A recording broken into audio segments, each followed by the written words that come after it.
Senator Cory Booker is making gun control a central tenet of his presidential campaign, and there's one statement he's made that sounded pretty surprising. We have different regulations for toy guns and no regulations for the weapons on our streets that are killing so many people. Booker has made similar arguments elsewhere. For example, he wrote on Twitter, "Why should toy guns be subject to more federal regulation than real ones?" Here's the problem.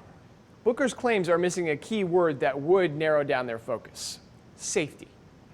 There are federal laws pertaining to guns, but there are not federal laws pertaining to gun safety. The Consumer Product Safety Commission is responsible for overseeing and regulating thousands of products in the U.S., toy guns included. There are also federal laws regulating toy guns. For example, all imitation firearms have to have one of 4 government-approved color markings. That's where that iconic orange cap comes from. But by law, the CPSC is not allowed to regulate firearms. So if we stopped here and assumed Booker meant to say safety regulations, he'd be right.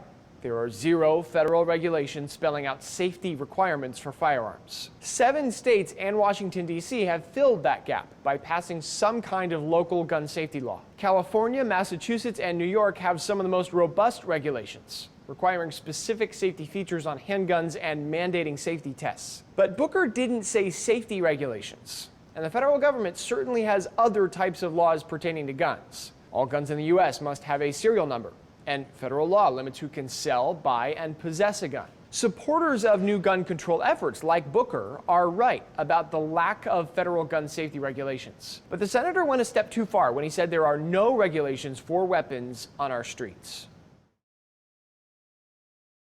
This story is reported in partnership with PolitiFact. It's part of an in-depth analysis show called What the Fact. It airs Sunday mornings on Newsy.